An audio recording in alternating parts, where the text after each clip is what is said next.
if people were out there trying to get into the raw food lifestyle and they're looking at Chris Kendall, who's been doing this for a long time, what advice would you give them if they're struggling to stick with just getting into the lifestyle? Some people will just want to be kind of like you said, just 100%, like you can be. And they get too hard on themselves, and then they get frustrated and they can't stick with it, fall away. I'm sure you've dealt with people like this, help people with these issues. What tips would you give to people that are struggling with different aspects of the lifestyle? That's a great question. And, it all really comes down to the individual, because, I've consulted hundreds of people now, and, each person is vastly different. Some people it's education. And that's one of the biggest ones. Absolutely, is coming to the point of competency that you understand that this is not only a great way to live, but potentially the best way in terms of creating health and ecology and saving the animals and every single thing. Right. So, getting that education so you do understand and you feel confident, because even if you're eating a great diet and you don't feel confident, if you're walking down the street and some doctor goes, oh, but you need to eat meat, blah, blah, blah, that can shake you. And if you're shook, you're not going to be thriving. You're not going to look the part, right? So education is huge. And with that, I mean, whether it's, listening to some really good YouTubers and then listening to multiple and listening to doctors and finding the commonalities, because sometimes we can find some really far off left field stuff. We'll check that and see if there's a lot of other people that have been doing it for a while who are also saying the same things, right? Otherwise, sometimes consultation. I mean, that's why I do consultations, because, I've had people who I've talked with that literally said, if I would have talked to you 10 years ago, I would have saved thousands of dollars and been in a way better state of health, because, a lot of people get sold on a lot of things, right?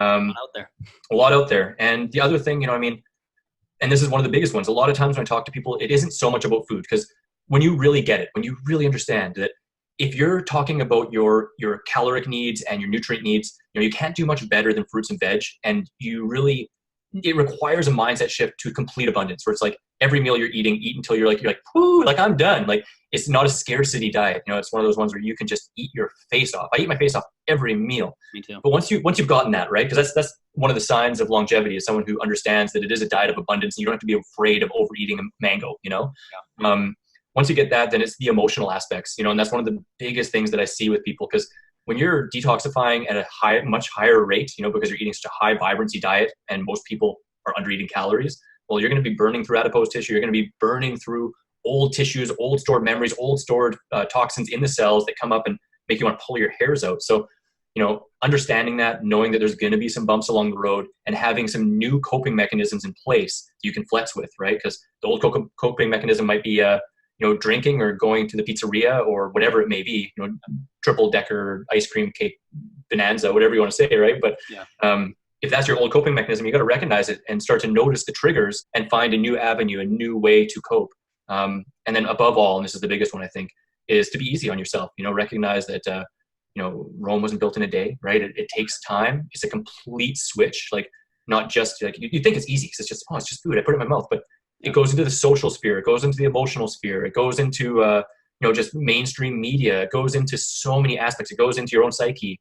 It goes into familial situations. And, I think it's really just important to be really easy on yourself and recognize it's what you do the most amount of time that has the biggest effect. And your mindset about things has as big of an impact as the other stuff does too. So, be easy on yourself. Most people, it takes 5 to 7 years to get the hang of this lifestyle to the point where it's like second nature. You're not thinking about it or worrying about it or stressed about it. It's just, this is food and I eat it when I'm hungry until I'm full, and there's always more to learn. So I do always recommend education and learning more. I'm actually right now, I'm in a course called Mastering Raw Food Nutrition with Dr. Rick and Karen Dina, nice. Which is like a college level raw food nutrition course. And between them, they have like 60 years experience and over a decade of clinical experience doing blood work specifically on vegans and raw vegans.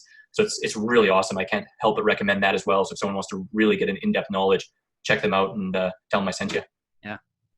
Yeah. Love Dr. Rick and Karen. They're great. They're awesome, man. They're so awesome. I feel so blessed, that like, to me, I feel like I kind of got into this just at an amazing time. And I am and have been so passionate about it for so long, and a lifelong learner trying to learn.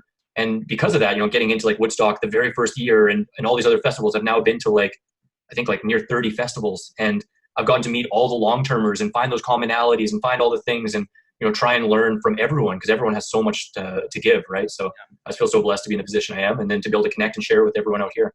Yeah. What are some other lifestyle factors that, you have found helpful in just bringing in more well-being to your life? Well, I mean, I always like to present that every single lifestyle factor is just as important as the other. The raw food diet is hugely, hugely beneficial. And it, like I said, it opens up people like crazy. And part of that is because we're so far off base with food that it just makes that much difference. But once you've got it, the other stuff is just as important. So whether that's talking about good quality sleep, or one that I would definitely like to mention is exercise, and exercise doesn't need to be at the gym. I just got back from the gym and I like pushing weight. But if you don't enjoy pushing weight, find something you love doing, because that way you're more likely to be doing it until someone says, hey, stop, come on, you got to eat, as opposed to like just trying to half-ass it, right? So the importance of exercise, I think, can't be understated, especially the raw food lifestyle, just because the more you exercise, one, the more demand you create for refueling your cells and the more sensitive your insulin function gets. So you can actually uptake sugars way more efficiently. You can streamline that entire digestive process as it strengthens your digestion. And at the same time, the more energy you expend, the more you're pumping your body, the more total calories you require, which is going to be more likely to bring you to the optimal level of nutrition. Because someone could be on the perfect diet, but if they're not active at all, they're not getting enough total calories and they're not getting enough total nutrition to thrive. Whereas if you're exercising at a reasonable pace, there is the opposite end where if you're just a ultra marathonist and you do it all the time, you can deplete yourself. But finding that medium where you're enjoying the activity you do and you want to continue doing it, but you find that you need to take breaks time and time again to heal. And that just brings you to a way better balance with your actual nutrient needs on every level. Right. Quality water too, man. Quality water. Sorry to interrupt, but every single lifestyle factor again is important. So reducing chemical exposure, like finding emotional poise, finding purpose, having connection with loved ones and nature. All of these things are important. It's just one by one looking at those different aspects and avenues that you can better your life and strengthen your own connection to your health pursuit.